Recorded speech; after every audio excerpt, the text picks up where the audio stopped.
सेना ने पहलगाम आतंकी हमले का बदला ले लिया है।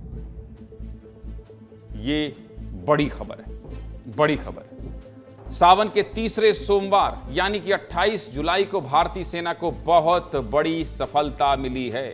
भारतीय सेना ने 3 खूंखार आतंकवादियों को मार गिराया है और सावन के तीसरे सोमवार को शुरू हुए इस ऑपरेशन को भारतीय सेना ने नाम दिया है ऑपरेशन महादेव। दावा किया जा रहा है कि इस ऑपरेशन में सेना ने पहलगाम आतंकी हमले का बदला ले लिया है। कौन कौन से बड़े आतंकी सेना ने मार गिराए हैं आज आपको विस्तार से दिखा देता हूं, पूरी खबर देख लीजिए। जम्मू कश्मीर के श्रीनगर के लिडवास में सेना ने सोमवार को 3 पाकिस्तानी आतंकवादियों को मार गिराया।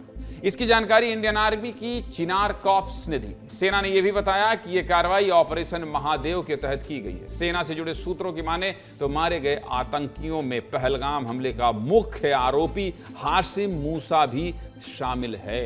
हालांकि सेना की तरफ से इसकी आधिकारिक पुष्टि नहीं की गई है। सेना और आतंकवादियों के बीच ये मुठभेड़ श्रीनगर के डाचीगाम नेशनल पार्क के पास हुई। इस ऑपरेशन का मुख्य उद्देश्य पहलगाम आतंकी हमले के आतंकियों को मारना ही था, क्योंकि सेना को पिछले कई दिनों से आतंकियों के इनपुट मिल रहे थे और सोमवार का दोपहर में सेना ने 3 आतंकियों को मार गिराया। दावा किया जा रहा है कि मारे गए आतंकियों में सुलेमान शाह उर्फ मूसा, अबू हमजा और यासिर शामिल हैं। सेना ने जिन आतंकियों को मार गिराया है वो कितने खतरनाक थे, जानना चाहते हैं? ये आपको बताऊंगा।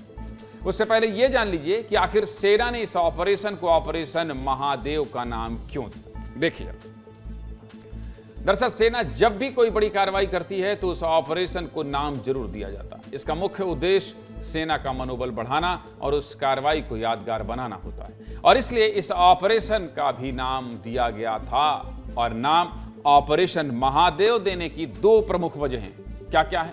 पहली, इस ऑपरेशन का सावन के पवित्र महीने में लॉन्च होना है, और दूसरा, इस ऑपरेशन को महादेव चोटी के पास अंजाम दिया गया है। महादेव चोटी को स्थानीय स्तर पर बहुत पवित्र माना जाता है और यह लिडवास के फॉरेस्ट एरिया के पास के इलाके में है। दोनों वजह आपको बता दिया। ऑपरेशन महादेव में जो 3 आतंकवादी मारे गए हैं उनमें सबसे खूंखार आतंकी मूसा ही है, और दावा किया जा रहा है कि सेना ने आतंकी मूसा को भी मार गिराया है। आतंकी मूसा कितना खतरनाक था, ये कितना खतरनाक था आपको ये बता देता हूं, ध्यान से देखिए। ऑपरेशन महादेव में मारा गया आतंकी सुलेमान शाह उर्फ मूसा ही पहलगाम हमले का मास्टरमाइंड था। मूसा पर 26 पर्यटकों की हत्या की साजिश का आरोप था। इसके अलावा मूसा आतंकी संगठन लश्कर-ए-तैयबा का वरिष्ठ कमांडर भी था और अब तक भारत में 4 बड़े आतंकी हमलों को अंजाम दे चुका था ये मूसा। और इतने बड़े आरोपों की वजह से ही जांच एजेंसी NIA ने मूसा पर 20 लाख का इनाम घोषित कर रखा था। सुलेमान शाह और मूसा के अलावा सेना ने 2 और आतंकियों अबू हमजा और यासिर को भी मार गिराया है। सेना के अनुसार इन आतंकियों का कनेक्शन भी पहलगाम आतंकी हमले से हो सकता है और ये दोनों भी लश्कर के सदस्य हैं। फिलहाल इन आतंकियों के मारे जाने की आधिकारिक जानकारी सेना मंगलवार को दे सकती है। ऑपरेशन महादेव अभी भी जारी है और ऑपरेशन महादेव के बारे में जम्मू कश्मीर के LG मनोज सिन्हा क्या बता रहे हैं, सुनिए जरा। ये सच है कि 3 पाकिस्तानी आतंकवादी जी सर अभी नसी गांव के पास एलिमिनेट किए गए हैं। विवरण मुझे लगता है कि मैं बताऊं ये उचित नहीं, पुलिस प्रशासन उसका पूरा विवरण देगा।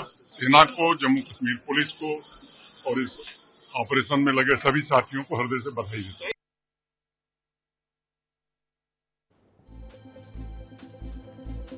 ऑपरेशन महादेव की आपको एक एक खबर बता दिया, लेकिन अब आप इस ऑपरेशन की इनसाइड स्टोरी भी जान लीजिए कि कैसे सेना को इतने बड़े आतंकियों का सुराग मिला। जानना चाहते हैं? ध्यान से अपनी स्क्रीन को देखिए। दरअसल पहलगाम हमले से कुछ समय पहले वहां एक खास किस्म का कम्युनिकेशन डिवाइस जो कि चाइनीज सैटेलाइट फोन था उसका यूज किया गया था। पहलगाम हमले के बाद intelligence agency Chinese satellite phone को ट्रैक करने में जुट गई। कुछ समय बाद यह सैटेलाइट फोन त्राल में फिर से खुला, लेकिन वहां सुरक्षा एजेंसियों के हाथ खाली थे। इसके बाद यह सैटेलाइट फोन फिर से डाजी गाम के इलाके में खुला और यहां 2 फोन एक साथ एक्टिव हुए। इस इलाके में कई बार आतंकी गतिविधि देखी जा चुकी थी, इसलिए सुरक्षा एजेंसियों ने गहनता से इसकी जांच की। इंटेलिजेंस एजेंसियों को अपने नेटवर्क से खबर मिली कि मूलानार नाले के पास एक आतंकी को पानी भरते हुए देखा गया है। इसके बाद सुबह 7 बजे ऑपरेशन शुरू हुआ और दोपहर 12 बजे से 1 के बीच सेना ने 3 आतंकी को मार गिराया। सीधे मुद्दे की बात क्या है? सीधे मुद्दे की बात यही है कि भारत पर हमला करने वाले चाहे कहीं भी छिपे हों, थोड़ी देर हो सकती है लेकिन बदला भारत जरूर लेगा। ढूंढ ढूंढ कर मार गिराए जाएंगे भारत के दुश्मन, ये आतंकी।